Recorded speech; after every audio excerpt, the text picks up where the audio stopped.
at any stage of life can develop empathy, but uske roots hone chahiye. That's why I'm doing this. Right now we have 100 plus volunteers team that are doing fantastic work with different kind of act of kindness. They are distributing lemonade, they are distributing buttermilk, they are spending time with the old age people.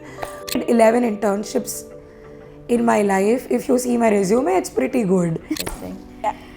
I can see excitement on your face. I just came from there, and I know it's 41 degree today, but kids were there. Like at our second center, there are around 80-90 kids. Is a way to change the world. Because imagine if Tapu and Karthik are going to be learned, what if they are graduated? What if Karthik wants to become a police officer? What if Karthik actually becomes a police officer? His grassroots, his growth started with us. Hello everyone and welcome to Brain Hydration Podcast. This is your host Trishla. On today's episode we have Zeal Shah, who runs an NGO called Sahai.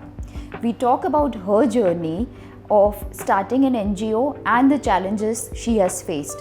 We also talk how an individual can volunteer at NGOs like Sahai and UN. Hope you enjoy the podcast and get insights which you are looking for. Hi, how are you? Hi, I am good. How are you? I'm also good. You look beautiful. Thank you. You too. I love white in the summer. Thank you. Okay, so for the people who do not know you, tell me something about you. Okay, so I am Zeal. I'm a lawyer by profession. I teach at different law schools. I teach at SPIPA. I teach on different online platforms as well. And along with that, today I am here because of one reason, and that's Sahai. I am the co-founder of Sahai, and I try to make this world a beautiful place to live in. So I work with kids in Sahai, and now we are going to work with women in Sahai. So along with the 7 people, we started Sahai long back, and here I am. Yeah, I think Sahai is famous now in Ahmedabad. I am happy that the efforts of so many people, the entire team is now being recognized. How many years since Sahai started? It's been, okay, so Sahai started with COVID. Second wave of COVID, we started Sahai with intention to become the bridge between government and people who were in need of the medical equipments. So we started 3 years back, but once the second wave of COVID got over, we started our first education initiative, and that's how the entire activities that now you see that we have been doing started before 2 years. So it's not been long actually. It's just been 2 years, and we are impacting Quality of work. Absolutely, yes. Yeah. Okay, so if you have to describe yourself in 3 words, what would that be? Okay, so 3 like words. Literally 3 words. Okay, so if so it's a joke, like I love praising myself, and in my friend circle we have this joke that how Zeal will describe herself if she has to give 4 or 5 qualities. Okay, now not joking, number 1, which I think the quality that I would really appreciate for myself, number 1 would be empathy, number 2 will be leadership, and number 3 will be adaptive. Like I'm very adaptive. So yeah, 3 things. I am empathetic, I'm a good leader, and I'm very adaptive through the processes. Okay. So now we'll talk about Sahai. Sure. And can you tell me the backstory of Sahai, like when it started and why did you choose education? Sure. Okay. So as I discussed that Sahai started when everyone was vulnerable, when the entire country was hopeless. This was the time when everyone around us were trying to figure out what's going to happen in second wave of COVID. That time, 50-60 people in Ahmedabad started a group called Ahmedabad COVID Assist. And in that, 10-15 people remained, and from those 10-15 people, 8 of us started one group called Sahai. We were not knowing what's going to be name of Sahai, what's going to be the logo of Sahai, but it's just that we got a request from a village in Banaskantha called Data. We got a request that they need oxygen concentrators, they need nebulizer, they need masks, and meanwhile, we decided that, hey guys, we have to help it out. And this is the way one of our co-founders, his name is Devarshi, he came up with the name Sahai because we are going to help people. Shirali came up with the logo. All of us, Saloni, Shaili, Rohan, Mitra, Karan, we all started, accumulating all the resources. We raised fund around 8-9 lakhs rupees. We got a lot of donation in kind. We got a lot of oxygen concentrators. My husband and I, along with Karan, we gathered all the things.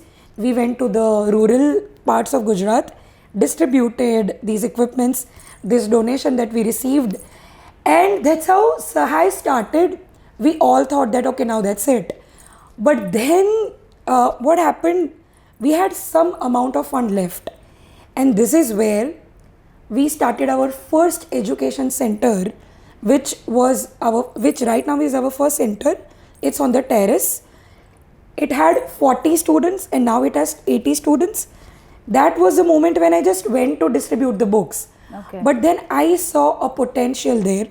I saw that privileged kids from the slum, I would use the word privilege because these are the kids who do not have facilities but still were coming to the slum and teaching, volunteering to the kids who were not able to go to the school because of COVID. Itself. From the slum. So the kids from the slum who were in 12th or who were in the college, they came to the slum, they came to the center and they were teaching to the kids who were in 5th, 6th, 7th, 8th grade.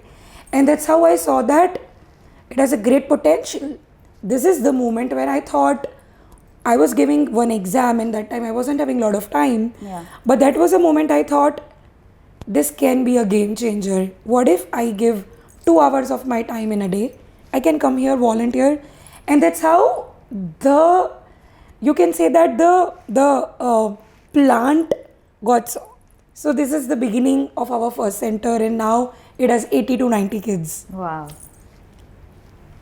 So Very it was story. the journey started with COVID, but now it is reaching the Everest of education. Very interesting. Yeah, I can see excitement on your face. I just came from there and I know it's 41 degree today, but kids were there. Like at our second center, there are around 80-90 kids. Usually it's 120, but it's vacation, so 80-90 kids are there. It's 41 degree. Everyone was there playing games, doing summer activities. To study. Absolutely. So yeah, I'm very happy. They just need a hand. Absolutely. Yeah. Yeah. Okay, so Sahai is an NGO, Right. what do you do to maintain its long-term sustainability? What plans do you have for that? Okay, so when you ask that what we do so that it is sustainable, number one, I think what's wrong with lot of policies in India and with lot of organization and especially non-profit is that they just do things without knowing their beneficiaries. When having said that, we at Sahai first know our beneficiaries. We do lot of service. We just don't do 1 or 2 service. We do lot of service and then we come to the conclusion that here is the need. This is what we have to do and these are the kids who are going to be in need of FLN education or 5th standard education or 8th standard education. So first we try to know them. We try to know the beneficiaries. Then we identify them. Then we make our pilot project. Then we see how it's going on.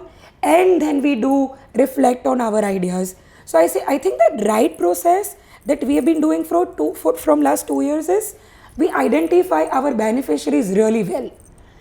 You can't just make school at Sindhu Bhavan okay, let's make a free school at Sindhu Bhavan.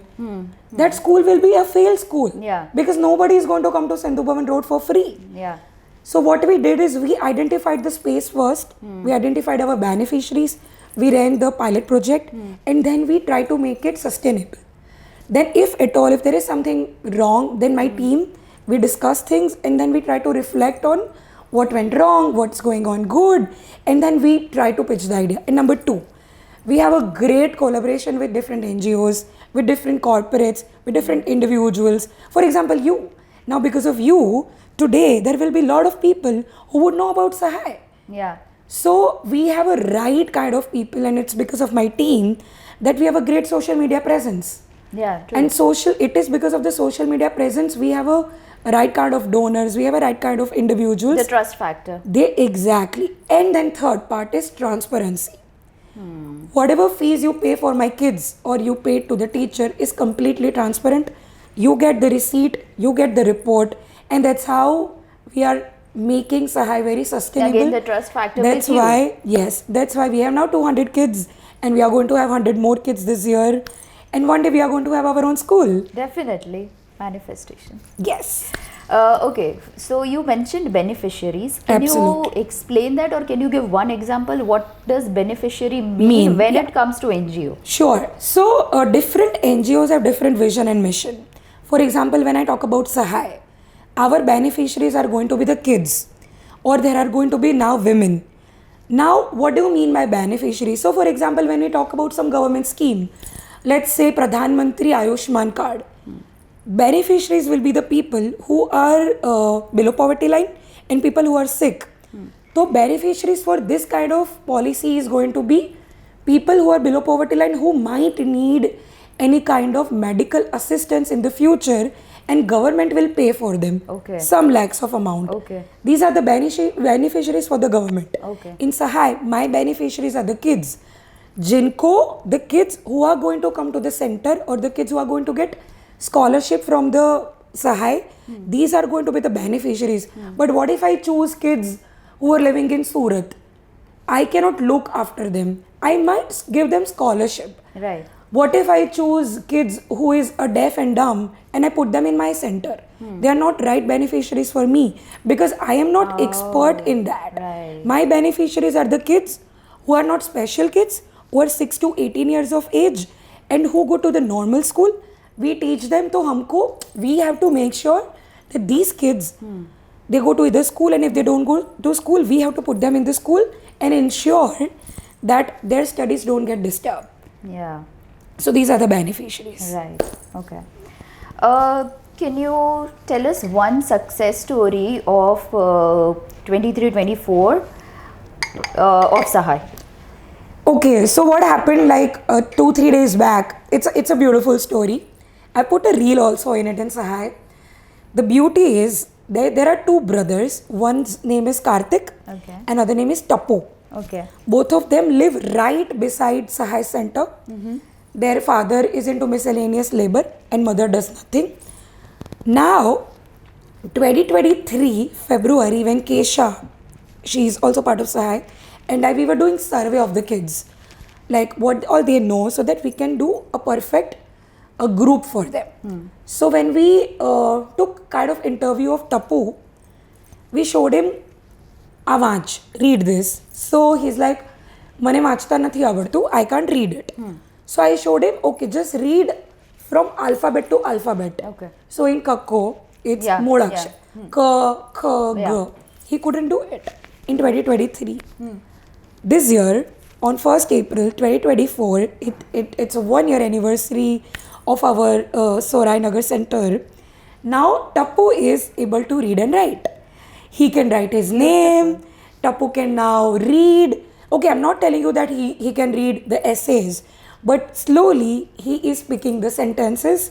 He's able to write the words, and his elder brother. That's wonderful. His younger brother Karthik. His elder brother Karthik. Tapu is a younger one. Karthik is elder one. When we took his interview, he was not able to write. He could read, but he was not able to write. Now, Karthik is able to write essay. This story tells us that Sahai is inspiring a generation to read and write. Of course. Education is a way to change the world. Because imagine if Tapu and Karthik are going to be learned, what if they are graduated? What if Karthik wants to become a police officer? What if Karthik actually becomes a police officer? His grassroots, his growth started with us. With This is a very happy moment for us. It can sound like a small story, but this is what we are doing. We are inculcating lot of Karthik and lot of And Tappus it's at Sahai. definitely not a small story. So I think this story is very happy. It's a small story, but it's a happy story because we are nurturing many Karthik and Tappus in Sahai. Every time I ask you about Sahai, I can see happiness on your face. I know, right? The excitement on your face. And also because you have given me a good coffee. Team coffee. It's amazing. Thank you. Welcome. Okay, so can you tell me one story or an incident which changed you or which impacted you? A story or an incident during your journey in Sahai? In brief, it is about me meeting failure during my one of competitive exams that I applied. I reached till interview. That time Sahai's number one center was already going on. When I came back with a failure, my students failure of the exam, that I couldn't clear the exam. Okay. So when I came back to the center after a few days vacation, my one kid who is in 5th or 6th grade, she's on a scholarship of Sahai. She came to me, she knew that I'm sad. So she came to me and she told me, Ki Didi, it's okay, in English, it's okay if you couldn't clear, but see, you are helping so many kids. We will clear exam one day. And that moment I realized that it's important that you fulfill your dream. It's okay that you skip to some other path. But it's okay that you choose some other way, you choose other path. But it's very important that you stick to the dream. And for me, it's to change the world. So now I have a zeal in me that it's okay if I couldn't clear, but now I have a different way to be what I want to be. And that girl made me realize that. And that's what Sahai has been doing it to me and to all the people in the team, that they are giving us hope that instead of meeting failures and sometimes, in consequences that you have where you couldn't meet your expectations, but these kids will realize you that you are very important. Yeah. I think from my every podcast, I take one answer or one thought of my guest and keep it with myself. Like either it affects my personal life or I take it as an inspiration. I think this answer of yours was very Absolutely. Inspiring, motivational, Yeah. and awestruck. Because imagine, I failed, I came upstairs and I was really sad, like I looked sad, and she came and she literally holded my hand and she's like, કે કઈ નહીં, તમે અમને કેટલા બધાની help કરો છો. But she knew what to say. That is, I think I don't believe it. because okay, our teacher Krupa Ben also told them that Zeal Ben couldn't clear the exam. So but still, to understand the feeling that okay, she's sad and now what I should think go and tell. kids are very empathetic in slums. I'm not kidding. They know the pain, and that's why they know what to tell you. Sometimes some kids really know. Some kids cannot tell. I mean, kids are kids everywhere, but kids everywhere are very, very empathetic. And my kids are extremely, extremely empathetic, and they know what to tell you. So I invite all your viewers to come to Sahai to see how kids Definitely, interact. I'm coming. Yeah. Okay, so you have started vocational training for women. Yeah. And what made you start that? And what challenges did you face while starting? Wait, I Right. changed the question Thank and you for asked asking. you not what challenges did you face, but what challenges are you facing right now so that Exactly. we or other viewers can help you. So, Sahai runs on 3 pillars. Sukh is the one where we work for women. Other 2 are for the kids. So, under Sukh, why I wanted to do something for the women is because I know that how important education is. But I also know that already women who are 18, 19, 20, who are already married off in the slum, they cannot go back to the school because they have responsibilities, they have kids. One afternoon, I was sitting at the bench of Sahaay Nagar, which is our center number 2. I met a couple of women who were sitting there doing nothing, and they were involved with some hazardous activity, which is not legal. And I asked them that why do you do that? And they are like, they are getting couple of bucks out of it. And I was like, what if I train you for stitching or beauty parlor course? And they are like, we would love to do that, but nobody will teach us. I was like, what if I teach you? What if I train you for that? And they are like, okay, wonderful. So the thought of doing something was there with me when I interacted with these women. One thing that I knew, that to open a vocational training center has been done by a lot of people, has been done by good institutes. Yeah. But the problem is to provide them with employment. There are a lot of government services, there are a lot of government policies, schemes that have been helping women to train themselves better. But the problem is employment. How do they generate employment? At Sahai, this time we have decided that the vocational training center that we are making, the name is Saksham. It's with one of the corporate partners. The name is Prudent. Prudent is making the entire infrastructure. I told them that this is what we are doing. These are the women who are already ready to make it. Who are ready to get trained. So what if we make it not just a center and provide them with employment? So now we have hired 2 people who are going to engage with a lot of saloons, boutiques, different event management companies, where they are going to hire our women for decoration, for mehndi, for to stitch a chanya choli, to stitch kurti, so that our women are just not trained but are also getting employment for there. And one thing which I'm really excited for is the center is in Vasna. Vasna doesn't have a lot of tiffin facilities. So our women are also, we are going to make a kitchen, a full-fledged kitchen, where we are going to make tiffin services, and we are going to send it to the nearby areas. Because our women make amazing dal bati, they make amazing tomato chutney, amazing pickle, papad. So that's what the plan is, that the food from their dabbas should go to the homes in nearby vicinity. And no matter, one day we reach to entire Ahmedabad also. And talking about the challenges, number 1 is to convince their family that tell your women, motivate your women to come out. Don't worry, we will look after them 2, 3, 4 hours. Number 2, to find right place. Finally, we got a right place, because you cannot ask women to commute for 3-4 kilometers. So I have to find a space which is nearby to their vicinity, so that they can easily commute, come, get trained and do their work and leave for their homes. So that was difficult. And number 3, to find a right donor who would help me with finalizing the initial dream. investment. Because not everyone wants to invest for the Women Vocational Training Institute or Employment Center. That was really weird. So I'm glad that our partner Maitri from Prudent is helping us, and now we are about to change life of 100 women this year, and every year we are planning to change life of 100 women, and that's the plan. We are going to make them saksham like you and me. Very inspiring. Wow. Yeah.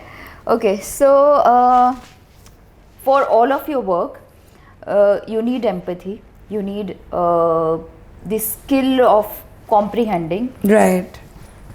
How do you develop that? Or if you naturally have that, do you have any advice or suggestions for people? How can they develop that? I think the simple answer is I am in Sahai, and that's why I don't have empathy.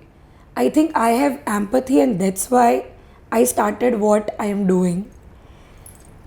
If you understand, you at any stage of life can develop empathy, but uske roots hone chahiye. That's why I'm doing this. So when you ask this, that how can you work with, how can you, I think because I am like that, that's why I'm doing this. But it's very important, because if you want to develop empathy at all the stages of life, I think empathy has fostered me a lot with community. One way, if at all people wants to learn to be, I can't say that you can learn empathy, but one thing I would definitely say that everyone is empathetic. I think everyone in the world is empathetic, but one way is to feel what you have is great, to be most grateful, to express gratitude for what you have, and come see what people don't have. There are people, right now I was looking, there was a child who was 2 years old, and her mother and the child, they were sitting on the bakada, the bench, in 41 degree, and they were smiling, they were giggling. Imagine you and me sitting in the bakada at 41 You degree. will be complaining. We will be complaining. So when you see that, scene, you will be smiling that look at them. So I think with me, my daily interaction with the grassroots realities made me very humble. Also, one thing is that my constant interaction with this community has made me extremely understanding of what they need, and that's why it's making me empathetic more and more every day. Yeah. Okay, beautiful. Are there any books or podcast or role models which has influenced you while creating a positive impact on the community? The most important book in my life is Bhagavad Gita, and the shlok that I always remember is Karmane Vadikaraste Ma Phaleshu Kadachana. Focus on your karma, focus on your duty, and don't wait for the result. I guess that has made me what I am today. That makes me every day wake up in the morning and work for the kids and the women. And I think nothing can make me more humble than Geeta ji. Wow. So yeah, it's Geeta ji that made me what I am today. And one person, that's my dad. I've seen him from childhood.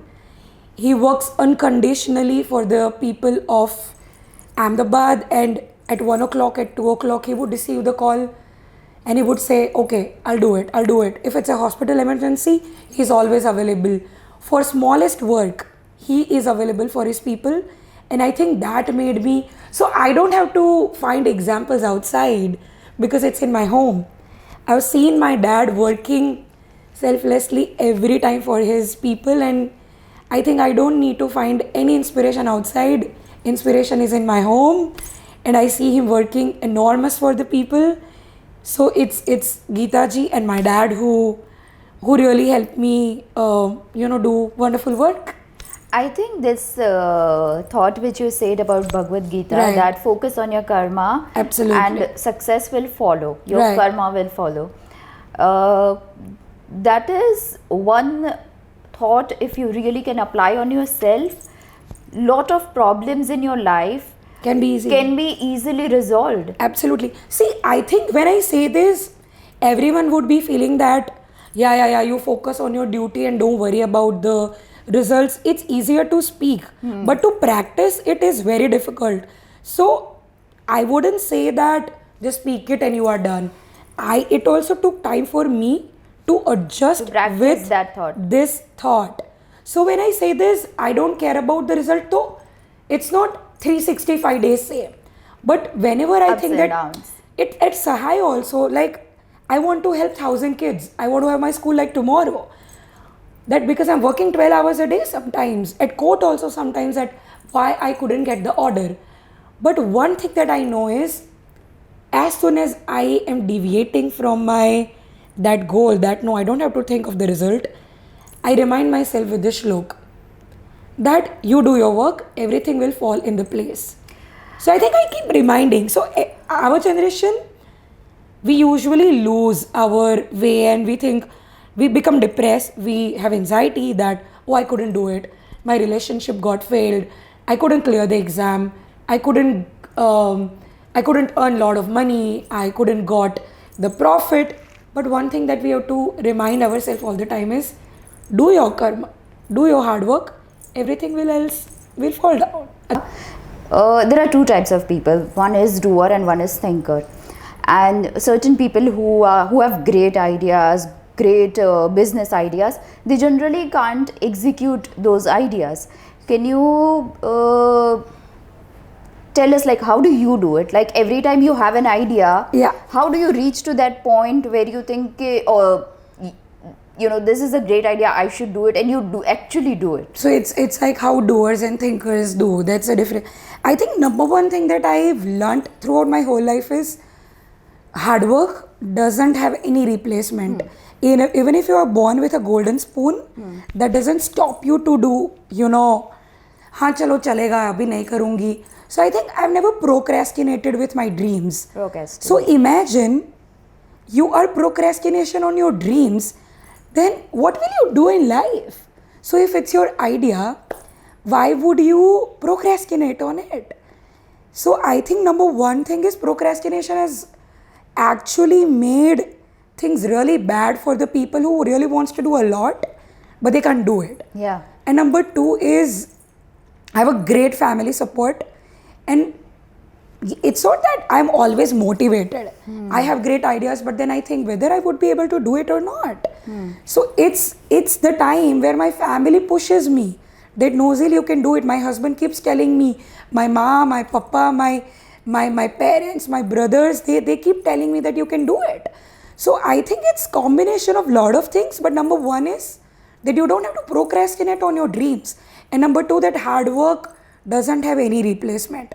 So if you have an idea, execute it, because if you will procrastinate on your dreams, then what would you do? I think also another thing about procrastination which I have learned and I'm facing is if you procrastinate your dream, you are eventually going to not be that passionate about that idea. Absolutely. You are going to criticize that idea. Absolutely. You are going to find ways, how can this be a failure? You will find excuses not to do it.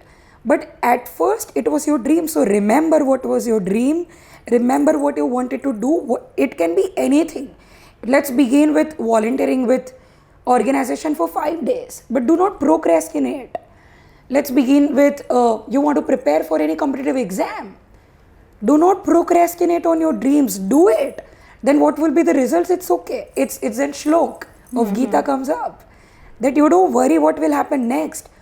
But then I think that's the difference between doers and thinkers. They do not procrastinate on their dreams. They just work and work hard, and that's it. This is what I do. Nice. I think that those are 2 points which actually hit for the people who are the thinkers. So wake up, people.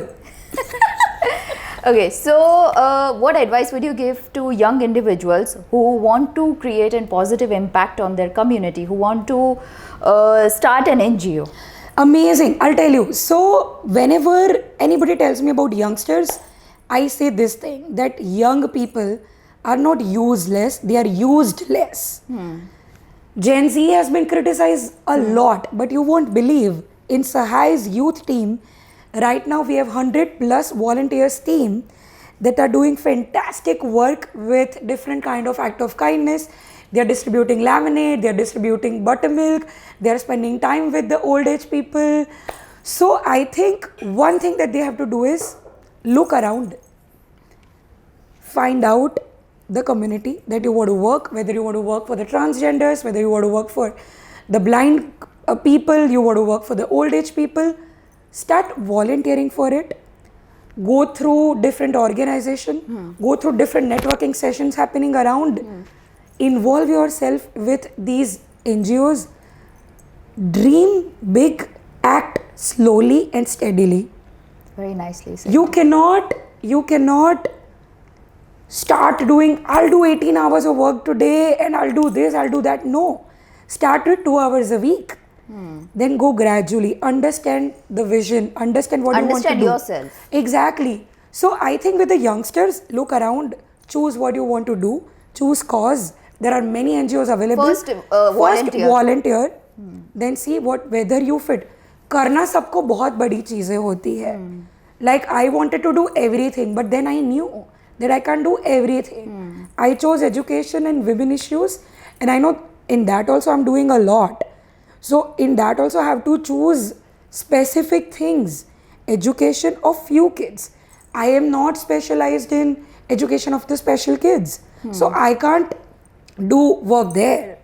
So choose your own, species, Volunteer there, see how you are doing, See how you feel. and then if you think that you will do great, manage your expenses, manage your finances, then only you can start your NGO. And I think not every youngster wants to start their NGO, but you can get yourself. I have 100 people right now in Sahai who are doing great, who are volunteering. They are studying in Ahmedabad University, they are in Xavier's, they are in GU, and they are coming every week 2 hours serving people they don't know. So yeah. Yeah. Nice. Okay, so for the people who want to intern, volunteer, work at Sahai, Yeah. or if people want to work at places like UN, Right. Yeah. how can they do that? So that's how I began my journey. So if I have to tell my journey, how I started non-profit journey was started in when I was in my first year of law school. So this is when I was 17 or 18 years old, and I started interning with this NGO called You Unstoppable. It made me realize what I wanted to do. So youngsters who are looking for internships with different non-profit, UN, different organizations like WTO, Afro Nation in organization, ISAC, first thing that they have to do is find out what they want to do, find out what is their passion. For me, it was always education.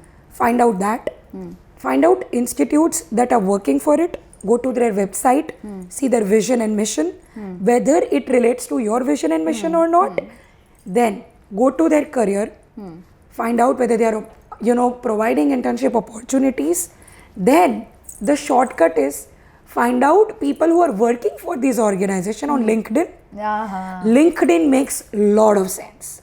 So people who are watching me right now, people who wants to work with different organizations, have your LinkedIn profile stronger. Go to the LinkedIn, contact them, tell them that they want to do internship with them. They provide you with the internships if you fit to their deadlines and if you fit to their profile. Number 3, build your resume strong. Do a lot of internships, do a lot of volunteering work before you apply to these institutes, before you apply to UN, WTO or World Bank. Make your resume strong. When I say this, you do not need a fancy resume. You need a resume which speaks that you have How passionate you are to work on how this project. strongly you believe in your values. So that can be the beginning, and then you keep applying. And yes, do not lose hope if you get rejected. I was rejected a lot of times, but then I could work in Egypt. I was working with a very reputed organization.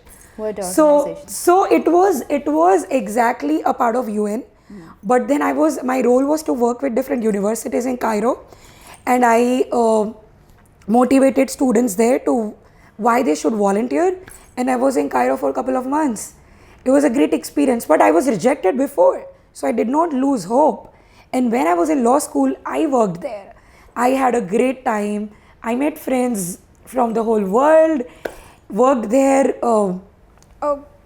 It was 12, 13, 14 hours a day with different culture, different food, but I enjoyed. So I was rejected before, but then I never lost hope and I kept applying everywhere.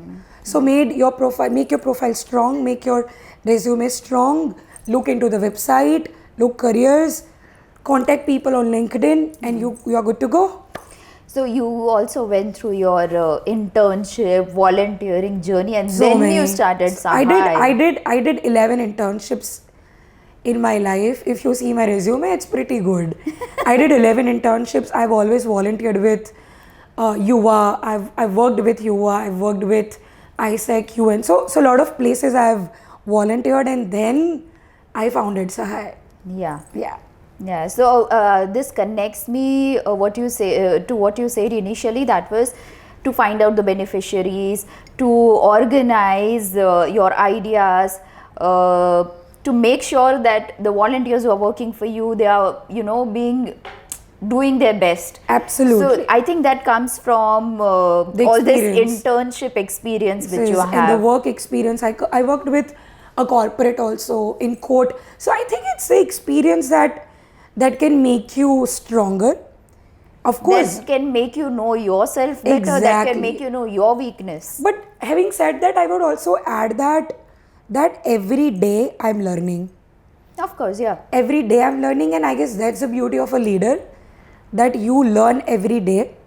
Number two, you have to be in touch with your team and you have to listen to them, and then you have to also adopt changes. And that's how we are now building a beautiful Sahai. Yeah, you can't think that, मुझे सब आता नहीं है नहीं नहीं नहीं, you can't do that at all. और मेरे have जो a- ये टीम है उनसे तो ज्यादा मुझे आता No, है. no. So I have every night I have a session with my core team where we discuss. If it's 10 o'clock, 11 o'clock, sometimes 1 o'clock, we discuss and they will be like, this is not how we should do it. And I was like, okay, ठीक है, कर दो आपको लगे. Because I also have to reflect on my parts where I'm not right. So yeah, that's how we are building Sahai now. And for the individuals who want to work at Sahai, Yeah. what should they do? Contact me on Instagram, contact me on my number if you have, contact us on website. We have a lot of opportunities where you can come teach kids. You can make a world better place to live in with by helping women. And also by now we have introduced a random act of kindness every Saturday where we do nothing but spread happiness. We distribute lemonade, distribute buttermilk. The intention is to make a kinder community. So come join us. Wonderful. Very inspiring podcast. Thank you for having me today. I'm really glad that for the first time I talked with somebody the entire journey of me and Sahai. So thank you for coming. Thank you. It was nice having you. Yay.